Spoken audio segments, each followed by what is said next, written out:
제가 그 전에 법원에 있을 때 하고 또 변호사가 돼서 그 회생 절차 하면서 느낀 점들 위주로 말씀을 드리겠습니다.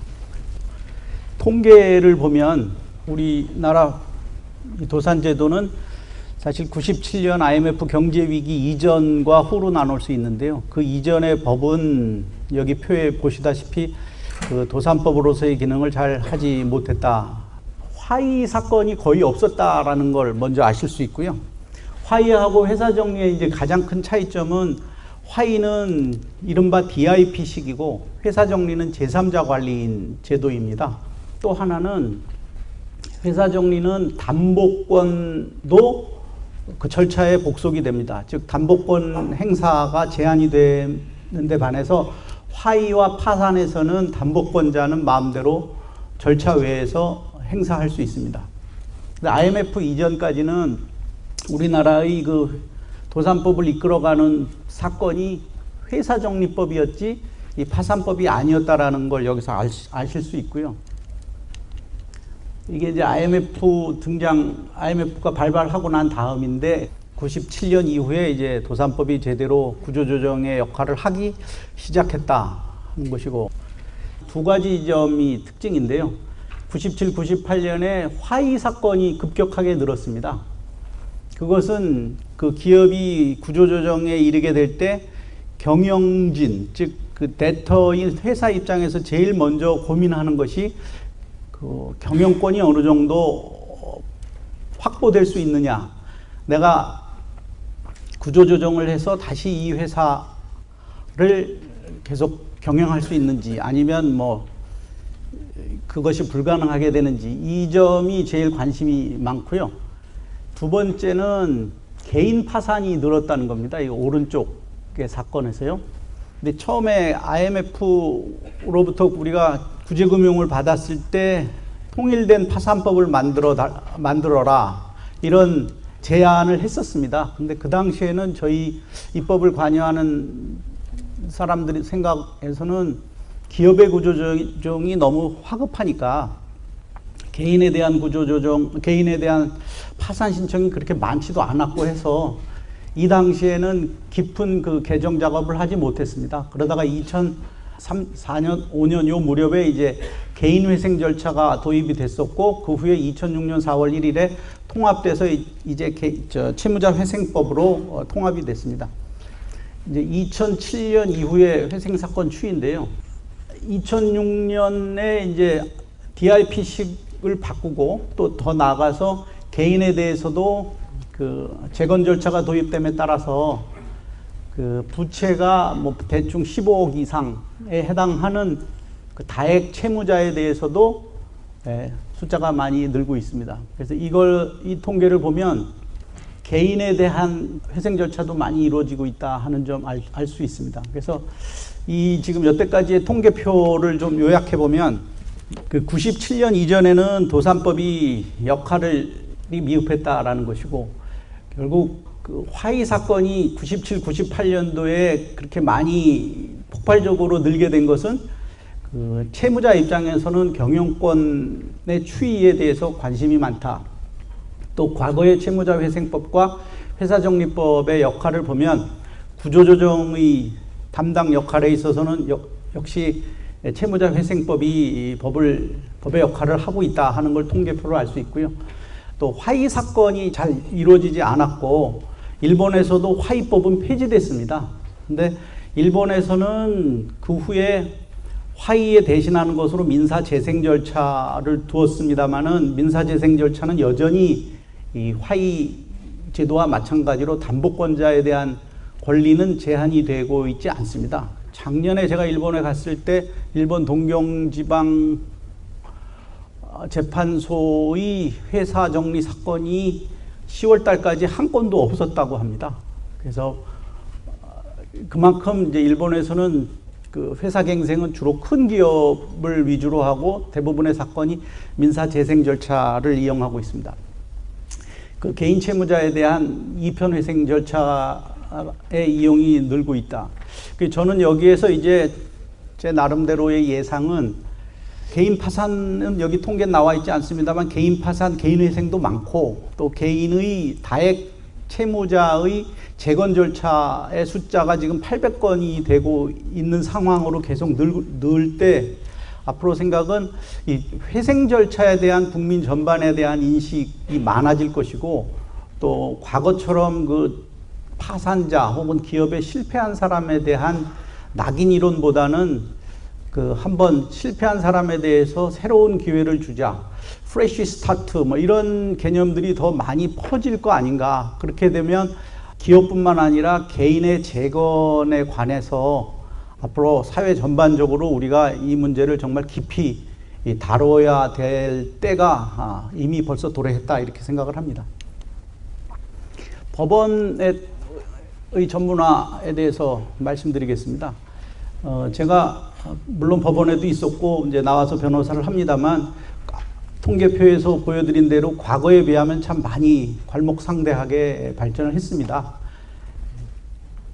또 외국의 제도와 비교해 보면 그 요즘에 이제 올해가 6번째인데요. 한국, 중국, 일본이 3개국 나라가 각 나라의 수도를 돌아가면서 하는 회의가 있는데 그 일본의 실무가들도 최근 중앙지방법원 파산부의 실무 개선 사례에 대해서는 굉장히 호감을 갖고 있고 또 그것을 일본어로 번역해서 자기네들이 일본 실무가들한테 소개하는 등 나름대로 우리 회생 절차가 많은 발전을 하고 있습니다.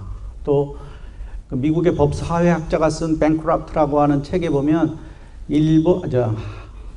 영국, 미국, 우리나라, 중국, 태국 이 5나라에서의 도산법 개정이 왜 이루어지게 됐는지에 대해서 설명을 하면서 한국에 대해서는 아주 칭찬을 많이 한 내용을 봤습니다. 그래서 어느 정도 잘 하고 있다 이렇게 생각은 합니다만 주마가편으로 법원이 좀 더 잘해 주십사 하는 그런 취지에서 말씀드리겠습니다.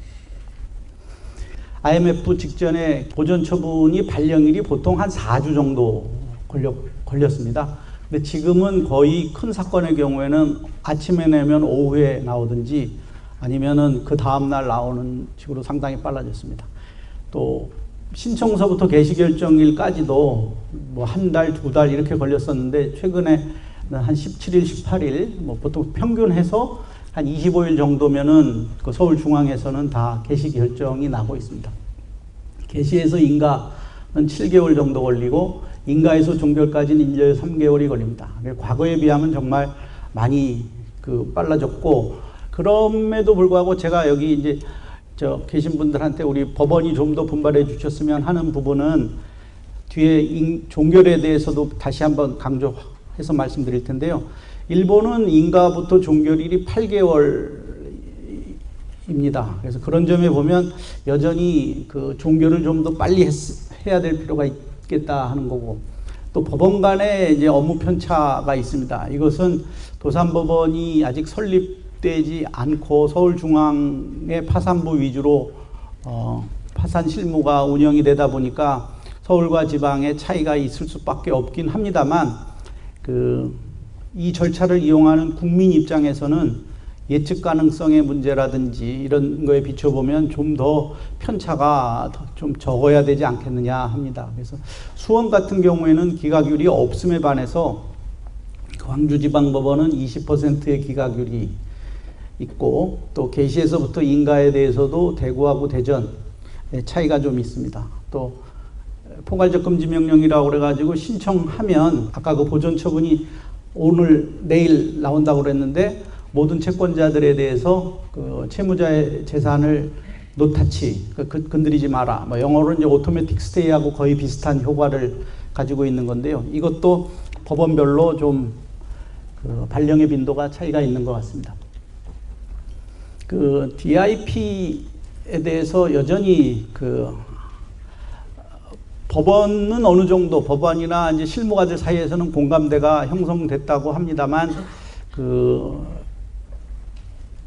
금융권이라든지 금융당국 또는 일반 우리 국민들 사이에서는 DIP, 데터 인 포제션이 좀 모랄 해저드가 있는 게 아닌가 하는 의문이 또 많이 있습니다. 근데 저희가 왜 채무자회생법이 이제 DIP를 바꿨는지에 대해서만 말씀드리면 62년에는 이해관계가 없는 사람에서 뽑기로 했습니다. 근데 96년 개정할 때는 직무를 행함에 적합한 자, 즉 DIP도 가능한 것으로 했었습니다. 그 이유는 62년서부터 96년 사이에 회사가 망한 경우에 정말 이해관계가 없고 유능하고 정직한 사람이 그 망한 회사의 관리인을 뽑는다는 게 현실적으로 이건 연목구어로 정말 어려웠습니다. 그래서 법원에서 그러면 직무를 행함에 적합한 자다 해서 그 기존의 사장이라든지 아니면 그 사장이 알고 있는 사람을 하더라도 투명하게만 할 수 있지 않나 해서 이제 96년에 일단 바꿔는 놨는데요.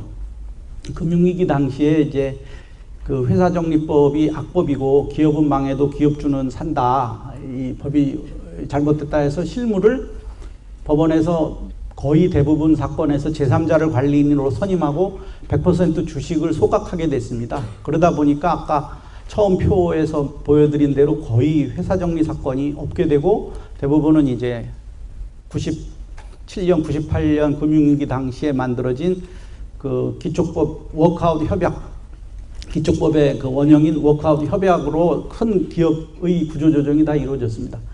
채무자회생법은 이제 원칙을 정해서 기존 대표이사를 하는데 그 이유는 조기에 유인하고 또 채무자의 경영 노하우를 유지를 하자 이런 취지로 했습니다. 그리고 최근에 이제 그 분석한 자료에 의하면은 거의 기존 경영자를 관리인으로 선임하는 게 338건이고 불선임건이라고 하는 것은 뭐냐면 관리인을 선임하지 않고 기존의 대표이사를 관리인으로 간주하는 제도입니다. 그러니까 그만큼 법원이 좀 더 자율권을 더 많이 주는 제도인데요. 그러니까 전체 사건 중에 89%가 어쨌든 기존 경영자가 관리인 제도로 운영되고 있습니다. 이제 그러면 남의 나라는 어떻게 되느냐에 대해서 아주 간단히 보겠습니다. 미국은 1898년에 영구적인 파산법이 생겼고 1938년에 챈들러 액트라고 하는 법이 만들어졌는데 그때 그 법이 우리나라, 일본의 원형인 회사갱생법, 회사정리법입니다. 거기는 제3자 관리인을 원칙으로 하고 다만 자산 규모가 작은 소기업의 경우에만 기존 경영자를 한다. 그러니까 한국식으로 말하면 대기업은 회사정리법, 그 소기업은 화입법인데 담보권이 제한이 되는 그런 형태였습니다. 그런데 이 40년을 미국에서 싸웠습니다. 논란을 한 끝에 입법적인 결단으로 DIP를 하겠다 해서 78년에 이제 만들게 됐고요. 미국과 우리나라의 가장 큰 차이점은 미국은 DIP가 인정되면 별도로 관리인 선임하지 않습니다. 그러니까 DIP와 트러스티 제도이지 DIP 앤드 트러스티 제도는 아닌데요. 한국은 이제 기존 경영자를 관리인으로 임명하고 있습니다. 그러니까 DIP 그 자체는 아닌데 뭐 역할은 거의 비슷합니다. 다만 이제 한국하고 미국이 좀 다른 점은 DIP를 견제하는 그 구조가 법원도 있고 연방법무부에 속하고 있는 연방관리관이 주로 행정 업무에 관한 것을 감독하고 있고 또 채권자위원회가 뭐 담보채권자조위원회, 일반채권자위원회, 뭐 주주조위원회, 뭐 기타 위원회 해서 이 위원들이 있고 이 위원회들이 그 법원의 허가를 받아서 전문가, 즉 변호사나 회계사를 선임해서 그 견제를 할 수 있도록 되어 있습니다. 일본은 96년 우리나라 그 IMF 터지기 전의 제도처럼 제3자 관제인 제도가 원칙입니다. 지금도. 그런데 이제 2008년에 이르러서 동경지방법원에서 너무 회사갱생 사건이 안 온다라고 해서 민사 20부하고 민사 8부 간에 이제 선의의 경쟁을 한다. 즉 민사재생부는 바쁘고 민사 8부는 사건이 없었습니다.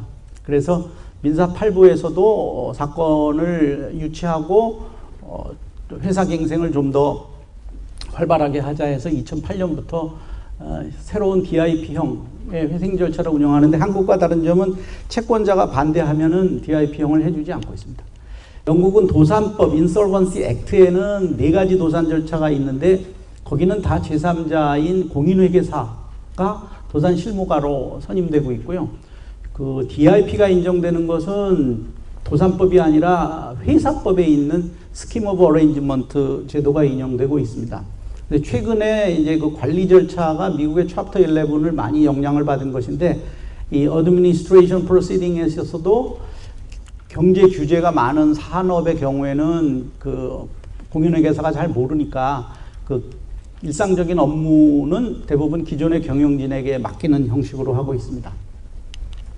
독일은 가장 채권자의 우호적인 법이 도산법을 갖고 있고 제3자 관제인 제도로 하고 있는데 이제 제일 자기관리 제도라는 거 하고 또 하나는 또 보호막 제도라는 걸 이용해 가지고 상당 부분 그 미국식으로 운영을 하려고 노력하고 있습니다.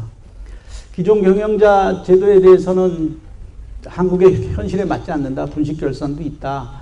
도산이 들어가게 되면 채무가 자산보다 더 많으면 채권자가 주인이 돼야 되는데 왜 주주에게다가 이걸 권리를 주느냐 뭐 이런 비판이 있고, 찬성론은 이건 미국과 마찬가지로 우리가 과거의 회사정리제도의 영역에서 나온 입법적인 결단이고 또 기존 경영자에게 자율권을 보장하는 게 기업의 재건에 유리하다, 이런 의견이 있습니다.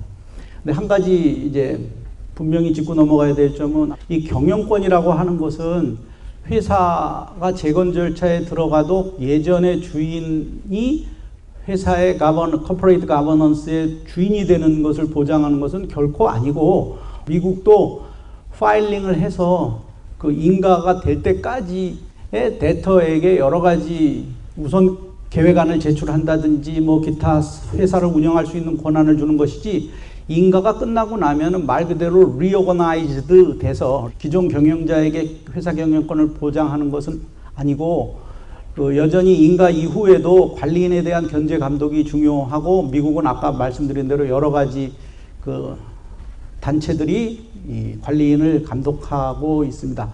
다만 이제 인가 이후에도 기존 경영자는 나가라라고 하면 유인이 없다 보니까 그 점은 이제 결국은 채권자하고 채무자 사이에서 계획안을 만드는 과정에서 어느 정도의 인센티브를 줘서 뭐 콜백 옵션을 준다든지 뭐 그런 식으로 워크아웃에서 하듯이 이 경영권, 자기가 어느 정도 열심히 일하면 다시 경영권을 찾아올 수 있는 정도를 줄지 말지 하는 것은 그 협상에 따라 다른 것이지 반드시 인정되는 것이 아니라는 점에 유의할 필요가 있겠습니다. 이제 저희가 과거에 그 97년 이전에는 회사 IMF 그 위기 발발할 때는 이 어떤 회사가 그 회사정리법에 신청 적격이 있는지에 대해서는 그 뚜렷한 기준이 없었습니다. 예. 그래서 대부분은 이제 부채의 규모로 하고 있었는데, 지금은 이제 갱생의 가망에서부터 가치로 바꿨는데, 그것을 수치화하는 것이 청산가치하고 계속가치 비교인데 지금도 여전히 중요한 역할을 하고 있습니다. 다만 기업가치 평가의 방법은 여러 가지가 있는데 지금 법원이 운영하는 것은 현금 흐름 할인법으로만 하고 있는데, 그것이 평가자의 주관적인 평가가 많이 좌우되는 것입니다. 그래서 이 점에 대해서는 좀 문제가 있다. 최근에 이제 2015년 7월 1일부터 부채가 50억 미만의 소기업에 대해서는 관리인도 선임하지 않고 또 조사도 청산가치, 존속가치 평가하는 방법도 좀 더 간이하게 할 수 있도록 했습니다. 그래서 이런 그 법원의 절차의 노하우가 대기업 절차에도 많이 영향을 미쳐서 좋은 결과가 나기를 바랍니다.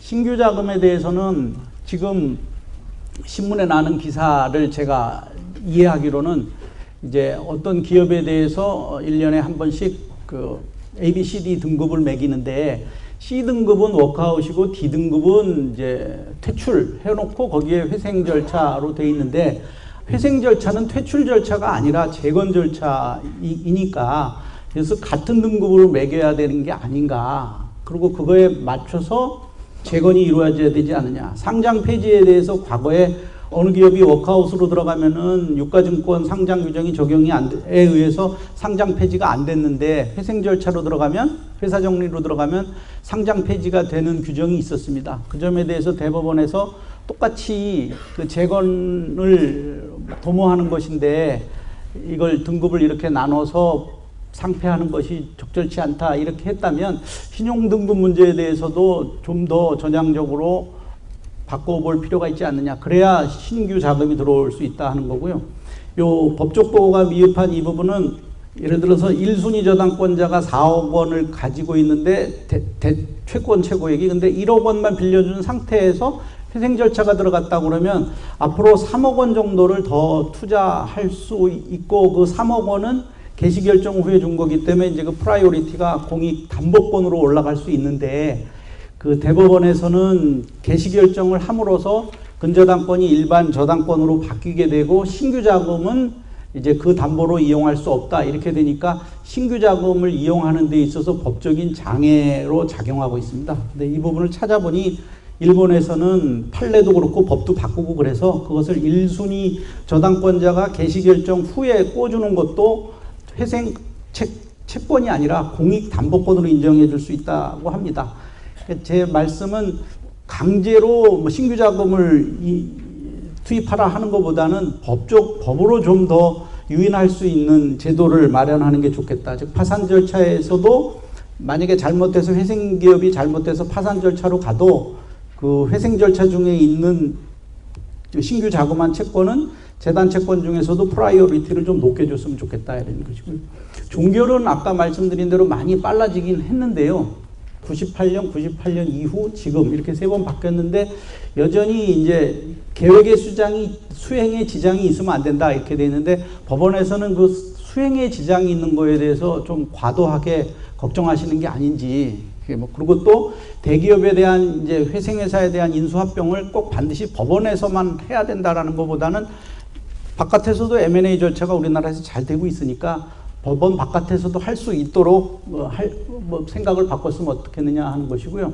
이거와 관련해서 미국은 우리의 모법인데 회생계획안이 인가되면 또 종결이 따로 있습니다. 케이스 클로즈가 있긴 하지만 인가 당시에 DIP가 없어지고 종전 CEO가 관리 처분권을 갖습니다. 그래서 그런 거에 비춰보면 우리도 인가를 함으로써 빨리 즉시